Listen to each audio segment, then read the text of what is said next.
When we think of our health and well-being, we often think about things like practicing mindfulness, having a mental health toolkit that supports us, having a physical activity practice, or having a healthy diet. Things like that. We rarely think of our environment around us and how it interacts with our mood and shapes our behaviors. I'm talking about things like how your desk is set up, what's in your fridge, how your bedroom's set up. All of these things are really important, and we're going to talk about them and jump in a little bit deeper into them today. Hello everybody, and welcome. My name is JP, and you're listening to Zevo Talks. What I first wanted to start with was this idea of motivation. A lot of people think they need it. They need lots of it, especially if they want to change a behavior or develop a new behavior, especially around that kind of health sphere.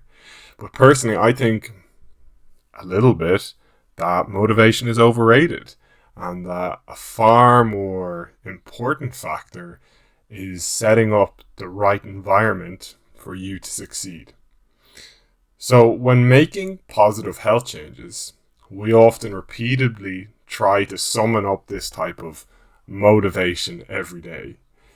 For example, you might motivate yourself to exercise, or you might motivate yourself to really try eat healthily, or go to bed early, meditate every day, or just not eat so much junk food. You're trying to summon that willpower every day. But what I see all the time is motivation's like the sunshine. Motivation comes and it goes.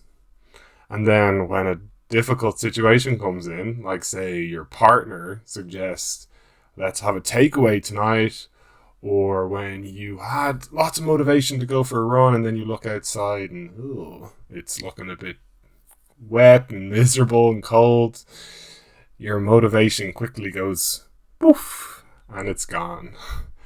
This is why I believe your environment is far more critical than your motivation.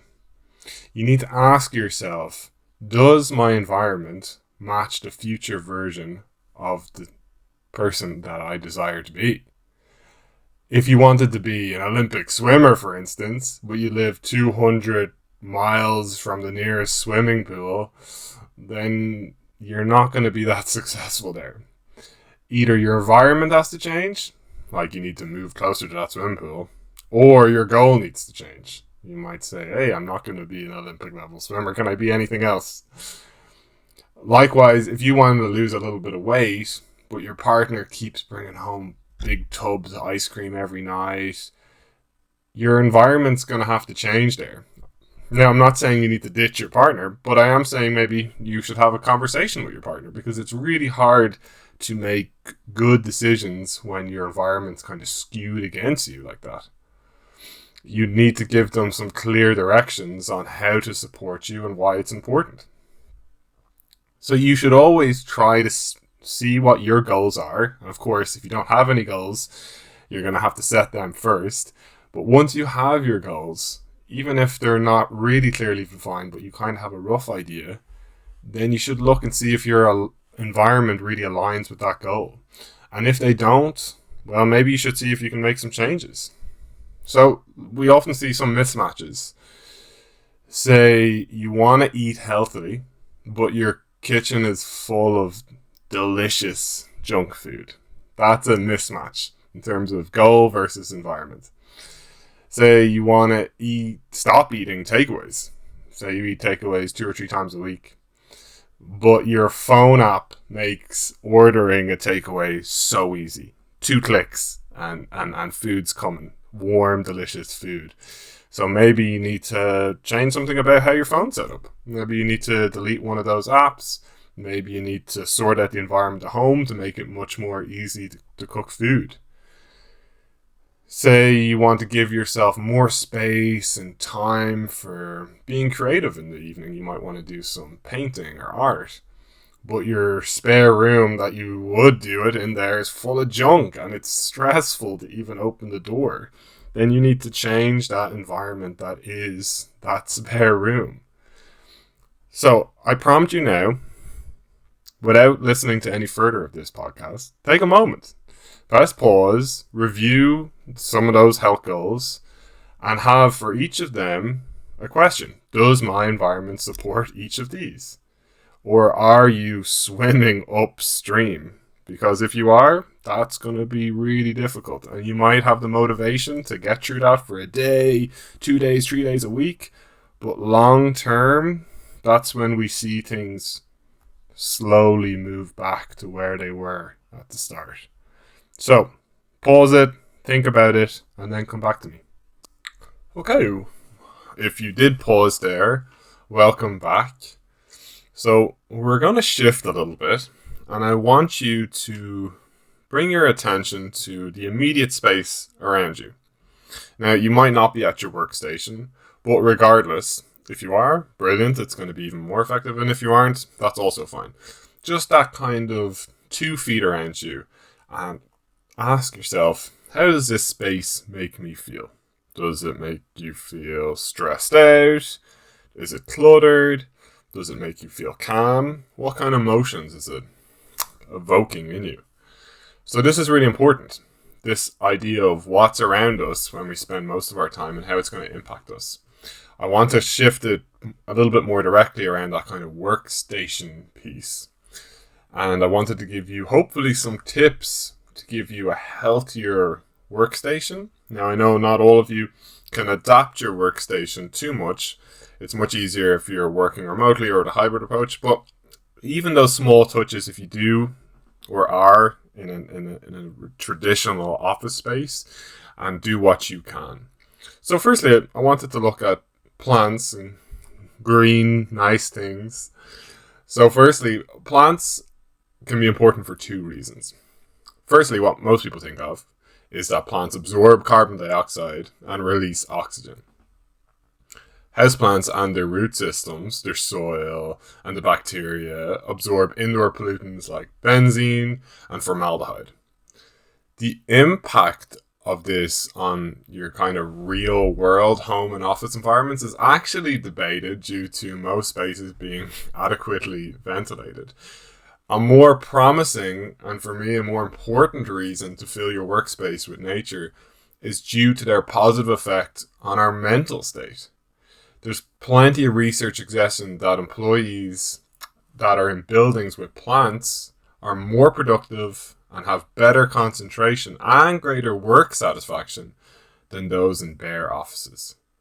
A great cheap plant to start with is something called the mother-in-law's tongue. It's those ones that kind of have long, tall, stiff, almost arrow-like leaves coming out.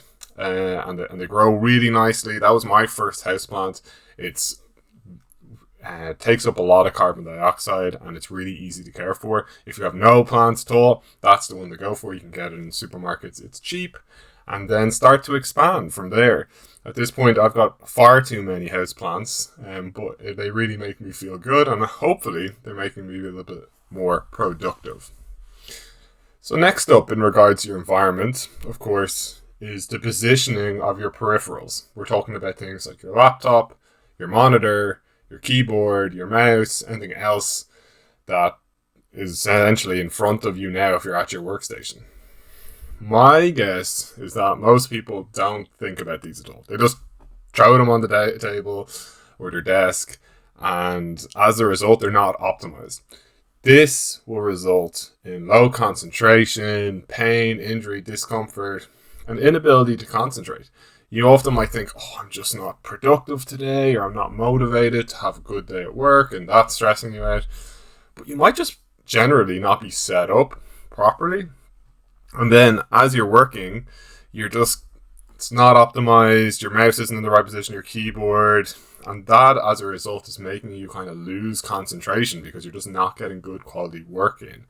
So a podcast isn't the best medium to tell you exactly how to set them up, but spend a couple minutes just looking into that, or even a 2-minute audit right now, setting up your chair height, making sure your shoulders are relaxed and down as you're operating with your mouse and keyboard or whatever tools you use.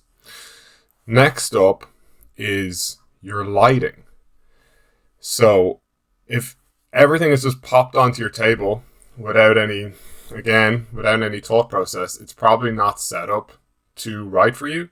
So really what I would first think about is where light sources are coming into your eyes. Most people think of, okay, there's a light bulb above me. That's good enough because that's illuminating the desk underneath you, your keyboard.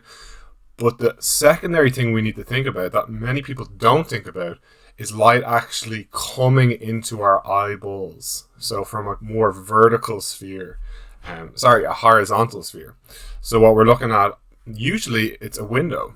That really helps create that better hormonal balance because light is really important to tell our bodies what to release, either cortisol or melatonin, to make us either sleepy or can't be able to be productive and concentrating.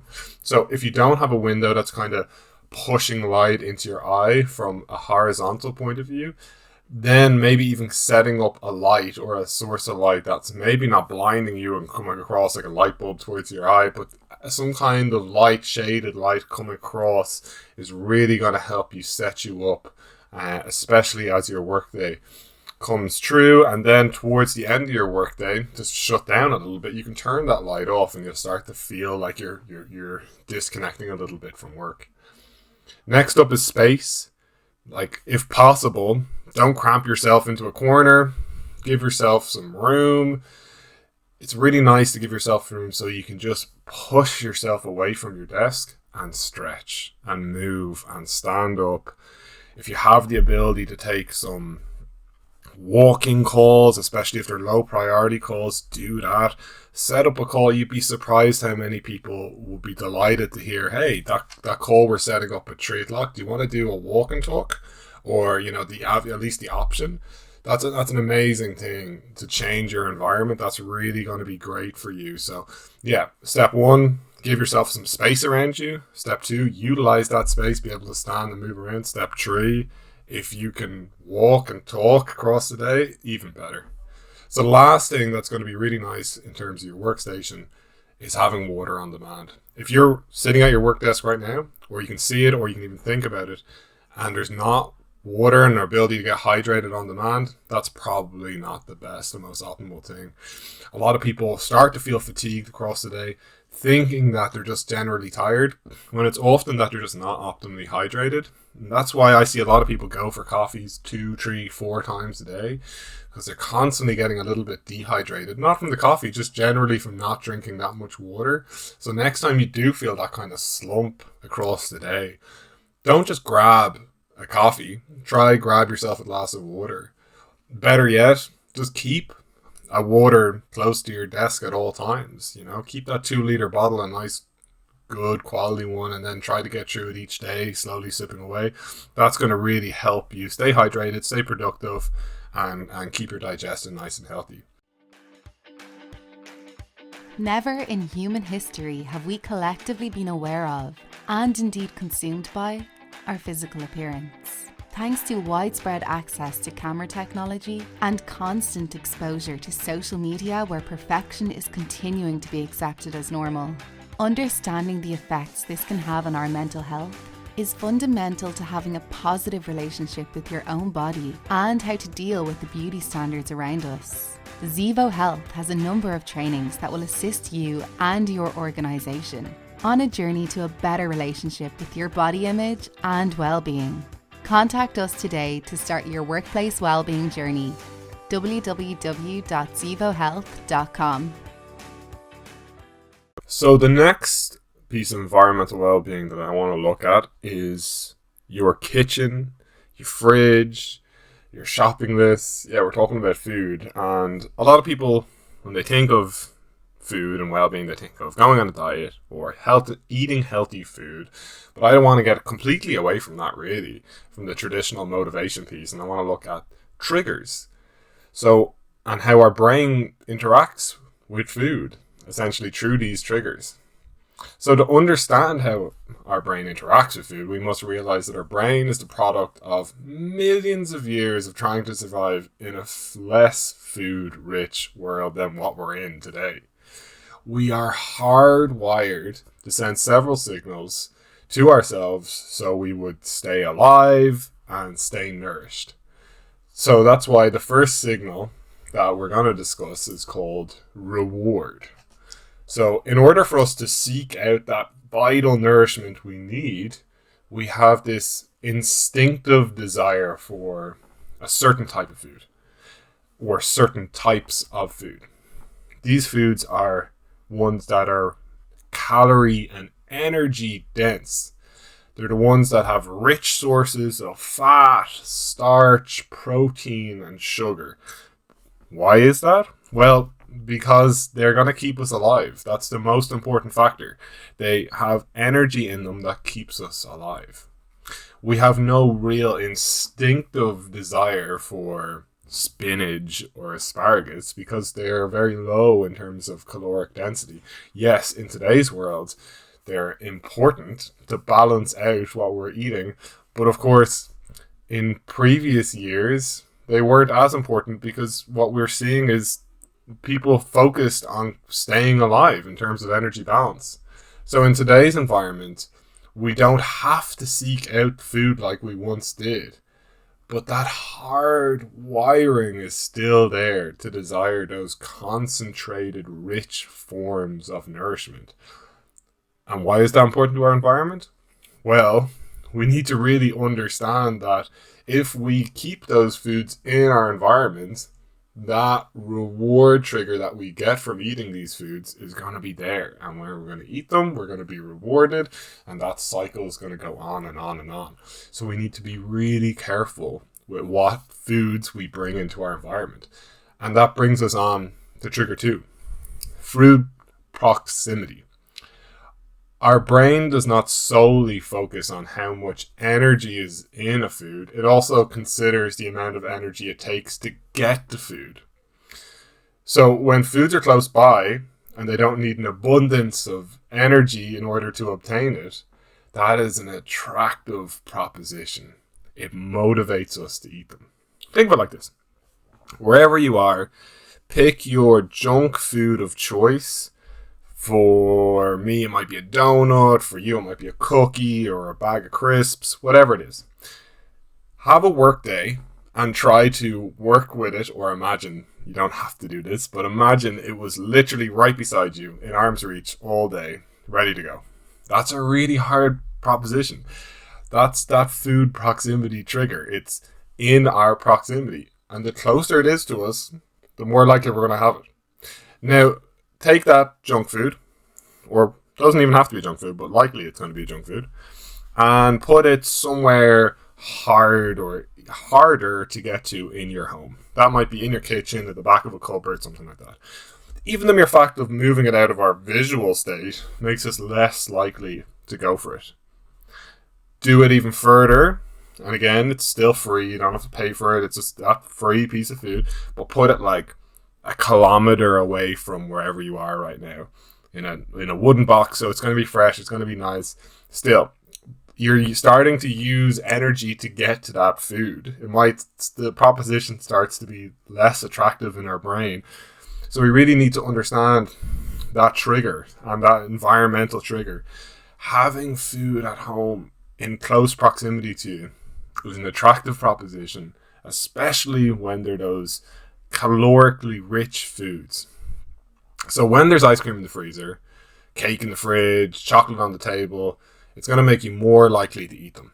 If there's only healthy foods at home and you have to venture out to get the junk food, that decreases your likeliness of eating junk food and increases your likeliness of eating healthy food.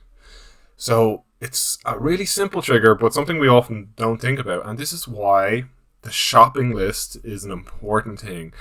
And really understanding that whatever you buy in your supermarket is what you're going to eat. Simple as that. Who throws out junk food? Rarely we throw out those chocolate bars or ice creams or crisps. We eventually eat them. So we need to be really careful whatever we bring into our house and make that decision. Do I really want to eat this? Is that the best thing for me? We need to think about that, consider about the food environment and what that looks like for you, your family, your loved ones. How can you understand these triggers and make your food environment a little bit more optimal. The final piece in regards to environmental well-being that we're going to take a look at is that sacred place that people have in their home where the magic happens. And yeah, we're going to talk about the bedroom. And you often hear people call themselves either good or bad sleepers. The reality of that is that the majority of good sleepers are likely partaking in behaviors that support their good sleep habits. They are also likely in an environment that supports these good behaviors, and the opposite is likely true about bad sleepers. But how can one hack their environments to support better sleep? So to do this, I'm going to jump through a few things that you can optimize in your bedroom that can support better sleep. So firstly, blinds. Ensuring your room is dark is the foundation of a good night's sleep. This is especially true when sunrise is super early or sunset is particularly late. Blackout blinds is the best option to have a complete control over natural light entering your room. And if you don't have them, they're cheap. A lot of stores have them, and really try to get them fitted really nice so that you can control that light coming in. Next up is temperature. So the ambient temperature around you significantly affects your ability to get and stay asleep. Your body needs to drop about 1 or 2 degrees of heat to fall asleep. So having an air temperature in your bedroom that is too warm will prevent you from being able to dump that heat on your body into the air. So how can you adjust that? Well, firstly, proper ventilation can help. And that's going to help drop the temperature of the room while ensuring your heating is off is also another technique. A lot of people, especially in the wintertime, keep their heating on until it's bedtime. They're about to fall asleep, turn the heating off, but the air temperature is way too hot in the room. The same thing can be said in the summertime. A lot of people on the warmest evenings of the year, they come into the office. Hey, did anyone sleep last night? No, I couldn't sleep. It's way too warm, way too warm, way too warm. Same idea when the heating's on. In the summer, it's a little bit more difficult to change because we often don't have air-conditioned rooms. One technique is if the sun is coming into your room during the day and into your house, try close the curtains or the blackout blinds, and that's actually going to prevent your room from turning into a bit of a sauna. It's going to prevent some of that sun and that heat being generated inside the room. And another technique to adjust that temperature in the dump is actually to have a bit of a shower or a warm shower before bed. After that, our body actually tries to cool itself because it was just warmed up, and that's going to help you dump some of that heat a little bit quicker. Okay, the next thing is lighting. So light, be it artificial or natural, signals to our brain that it's time to be either awake or asleep. Not exactly what we want when we're trying to create a relaxing sleep environment, when we have this system in our body trying to wake us up and keep us alert. So harsh artificial lighting is going to wreak havoc on your attempts to get yourself ready for bed. So here's some options. You can install a dimmer switch to drastically reduce the intensity of the light in the evening. If you can't do that, I would next look at using a less intense or a warmer color bulb in your bedroom. Just screwing it out or popping it out. They're usually very easy, even if you're not that witty with these sort of things. And then the next thing, and something that's really powerful for me, is developing the habit of trying not to use the light in your bedroom. Consider it a bit of a challenge. The only thing you should be doing in bed is sleeping and maybe a little bit of romance. So if you need to get all these things done in your bedroom, then you're probably not doing it right anyway. So pretend that bulb is broken and try to go 1 week without using it and see what the difference is. So the final thing we're going to look at is that smell piece. So our smell is an often overlooked environmental factor, but it's immensely powerful. Smells generally provoke different sensations from person to person, but research has pointed to the positive association between smells and mood. calmness, and relaxation. So, for example, lavender is a smell commonly cited for its relaxation and sleep-inducing qualities, but as already noted, smell is individual, and taking some time to consider what smells relax you will be a good starting point. There are many ways to emit a smell into your bedroom. Some people like a mildly scented candle, and others you can use a spray, and you can put these sprays a little bit on your pillow, and these can be purchased in pharmacies or online, and they're excellent methods. So yeah, again, might be a good idea. We're coming to the end of the podcast here, but again, just take a second just to review your bedroom and the environment of your bedroom. I dare you even to try and challenge yourself to say that, hey, that bulb's broken, I'm not going to use it for a week, and see what that does. Or better yet, even just screw the bulb out and see how that affects you. So folks, that's it for this month. If you've made it this far, then hopefully you've pulled a few tips that you can use in your day-to-day life. My name's JP, and you've been listening to Zevo Talks.